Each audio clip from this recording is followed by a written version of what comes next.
Friends, welcome to my channel. അപ്പോൾ ഞാൻ ഇന്ന് വന്നേക്കുന്നത് വൻപയർ ഉലർത്തിയതിൻ്റെ റെസിപ്പിയുമായിട്ടാണ്. ഇത് വളരെ ഈസിയാണ് ഉണ്ടാക്കാൻ, അതേപോലെ തന്നെ നല്ല ടേസ്റ്റിയുമാണ്. അപ്പോൾ നമുക്കിത് എങ്ങനെ ഉണ്ടാക്കുന്നതെന്ന് നോക്കിയാലോ. അപ്പോൾ നമുക്ക് നമ്മുടെ ടേസ്റ്റി ആയിട്ടുള്ള നല്ല ഈസി ആയിട്ടുള്ള വൻപയർ ഉലർത്ത് അല്ലെങ്കിൽ വൻപയർ മെഴുക്കുവരട്ടി ഉണ്ടാക്കാൻ തുടങ്ങാം. അതിനുവേണ്ടി ഞാനിവിടെ എടുത്തേക്കുന്നത് ഒരു 3/4 കപ്പോളം വൻപയറാണ്. ഇത് നമ്മൾ ഒരു 6-7 മണിക്കൂർ വെള്ളത്തിലിട്ട് നന്നായിട്ട് കുതിർക്കണം. ഞാനിപ്പോൾ ഇത് ഇന്നലെ രാത്രിയിൽ വെള്ളത്തിലിട്ടതാണ്. ഇപ്പം ഞാൻ രാവിലെയാണ് ഉണ്ടാക്കുന്നത്. അപ്പം നമ്മുടെ പയറൊക്കെ നന്നായിട്ട് വീർത്ത് വന്നിട്ടുണ്ട്, നന്നായിട്ടൊന്ന് കുതിർന്നിട്ടുണ്ട്. ഇനി നമുക്കൊന്ന് വേവിച്ചെടുക്കണം.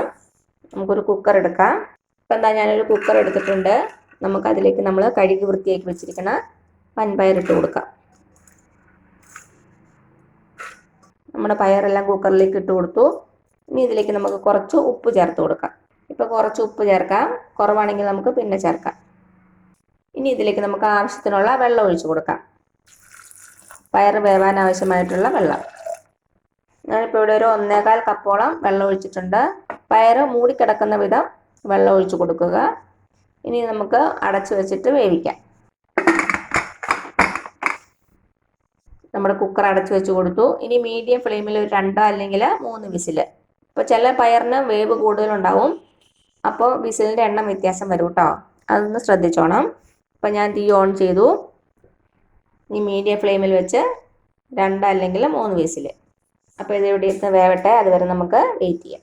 ഇപ്പം നമ്മുടെ പയർ വേവണ സമയം കൊണ്ട് ഞാനിപ്പോൾ ഇവിടെ ഒരു 10-12 ചെറിയ ഉള്ളി എടുത്തിട്ടുണ്ട്, അതേപോലെ തന്നെ ഒരു തണ്ട് കറിവേപ്പില. ഇത് രണ്ടും കൂടെ നമുക്ക് ചെറുതായിട്ടൊന്ന് ചതച്ചെടുക്കണം. നമ്മൾ ഇടിക്കുന്ന സംഭവത്തിൽ വെച്ച് ചതച്ചെടുത്താൽ മതി, അല്ലെങ്കിൽ മിക്സി ബൗളിലിട്ട് പൾസ് ബട്ടൺ യൂസ് ചെയ്ത് ജസ്റ്റ് ഒന്ന് കറക്കിയെടുക്കുക. നന്നായിട്ടൊന്ന് ചതഞ്ഞ് കിട്ടിയാൽ മതി, ഒത്തിരി അങ്ങ് അരഞ്ഞു പോകരുത്. അപ്പം ഞാനിതൊന്ന് ചതച്ചെടുത്തിട്ട് വരാം. അപ്പം എന്താ നമ്മുടെ ചെറിയുള്ളി ഞാൻ ചതച്ചെടുത്തു. ഈ ഒരു പരുവത്തിൽ ചതച്ചെടുത്താൽ മതി, ഒത്തിരി അങ്ങ് അരഞ്ഞു പോകരുത്. അപ്പം നമ്മുടെ കുക്കറിൽ നിന്ന് ഒരു 3 വിസിൽ വന്നപ്പോൾ ഞാൻ തീ ഓഫ് ചെയ്തു. ഇനി അതിൻ്റെ പ്രഷർ കംപ്ലീറ്റ് പോകട്ടെ, എന്നിട്ട് നമുക്ക് ഓപ്പൺ ചെയ്ത് നോക്കാം. അപ്പം എന്താ നമ്മുടെ കുക്കറിൻ്റെ പ്രഷറൊക്കെ പോയിട്ടുണ്ട്. നമുക്ക് തുറന്നു നോക്കാം. ഇതാ നമ്മുടെ പയർ നന്നായിട്ട് വെന്തിട്ടുണ്ട്, കണ്ടോ. ഇതിവിടെ ഇരിക്കട്ടെ. ഇപ്പം എന്താ ഞാനൊരു പാത്രം വെച്ചിട്ടുണ്ട്. നമുക്കതിലേക്ക് എണ്ണ ഒഴിച്ചു കൊടുക്കാം.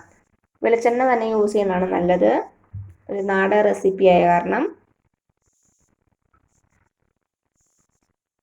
നമ്മുടെ എണ്ണ ഒന്ന് ചൂടായിട്ട് വരട്ടെ. എണ്ണ ചൂടായിട്ടുണ്ട്. ഇതിലേക്ക് ഒരു 2 വറ്റൽമുളക് ഇട്ട് കൊടുക്കാം. ഇനി ഇതിലേക്ക് നമ്മൾ ചതച്ച് വെച്ച കറിവേപ്പിലയും ചെറിയുള്ളി അത് ചേർത്ത് കൊടുക്കാം.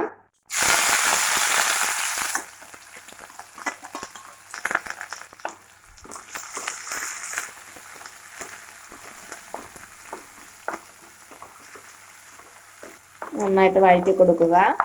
നമ്മുടെ ചെറിയുള്ളി ചെറുതായിട്ട് ഗോൾഡൻ കളറാകണം, നന്നായിട്ടൊന്ന് മൊരിഞ്ഞു വരണം. കുറച്ച് കറിവേപ്പില കൂടി ഇട്ട് കൊടുക്കാം. അപ്പോൾ നിങ്ങൾക്ക് വെളുത്തുള്ളിയുടെ ടേസ്റ്റ് ഇഷ്ടമാണെങ്കിൽ 2 അല്ലി വെളുത്തുള്ളി നമ്മൾ ചെറിയുള്ളി ചതച്ചില്ലേ ആ സമയത്ത് ചതച്ച് ചേർത്താൽ മതി. അപ്പോൾ ഞാൻ ചെറുതീയിലാണ് വെച്ചേക്കണത്. അപ്പോൾ എന്താ നമ്മുടെ ചെറിയുള്ളി നന്നായിട്ട് വഴന്നു വന്നിട്ടുണ്ട്, ചെറുതായിട്ട് ഗോൾഡൻ കളറൊക്കെ ആയിട്ടുണ്ട്. ഇനി തീ നന്നായിട്ട് സിമ്മിലേക്ക് വെക്കുക. നമുക്കിതിലേക്ക് കുറച്ച് മുളക് പൊടി ചേർത്ത് കൊടുക്കാം. നിങ്ങളുടെ കയ്യിൽ ചതച്ച മുളക് ഉണ്ടെങ്കിൽ ചതച്ച മുളക് ചേർക്കുന്നതാണ് കൂടുതൽ ടേസ്റ്റ്. അപ്പോൾ എൻ്റെ കയ്യിൽ ചതച്ച മുളക് ഇല്ലാത്ത കാരണം ഞാൻ മുളക് പൊടിയാണ് ചേർത്ത് കൊടുക്കുന്നത്. ഒരു 1/2 ടീസ്പൂൺ മുളക് പൊടി. ഇതിൻ്റെ പച്ചമണം മാറണവരെ ഒന്ന് ഇളക്കി കൊടുക്കുക.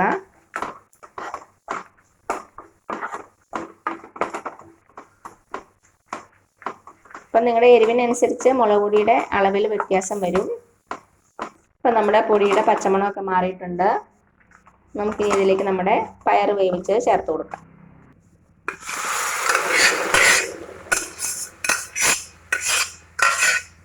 ആ വെള്ളത്തോട് കൂടി തന്നെയാണ് ചേർത്ത് കൊടുത്തേക്കുന്നത്.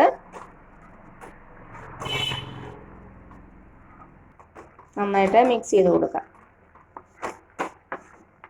ഇനി ഹൈ ഫ്ലെയിമിൽ വെച്ച് നമുക്ക് ഈ വെള്ളം ഒന്ന് വറ്റിച്ചെടുക്കണം. ഇപ്പം എന്താ നമ്മുടെ പയറിലെ വെള്ളമൊക്കെ നന്നായിട്ട് വറ്റി. ഇനി ഒരു 5 മിനിറ്റോളം നമുക്ക് ചെറു തീയിൽ വെച്ച് ഇതൊന്ന് ഇളക്കി കൊടുക്കാം. നന്നായിട്ട് ഡ്രൈ ആകണം.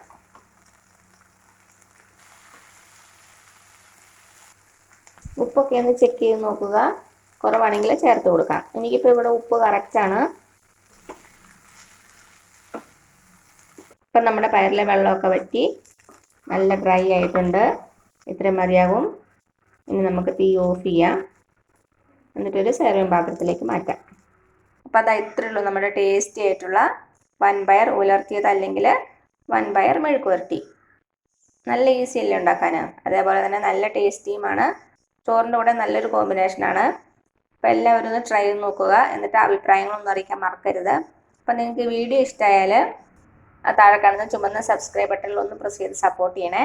അപ്പോൾ അതിന് തൊട്ടടുത്തൊരു ബെല്ലൈക്കൻ വരും. അതുകൂടെ പ്രസ് ചെയ്ത് ഓൾ എന്നുള്ള ഓപ്ഷൻ കൊടുക്കുക. ഇനി പുതിയ റെസിപ്പി ആയിട്ട് വരുന്നവരേക്കും thank you so much. By.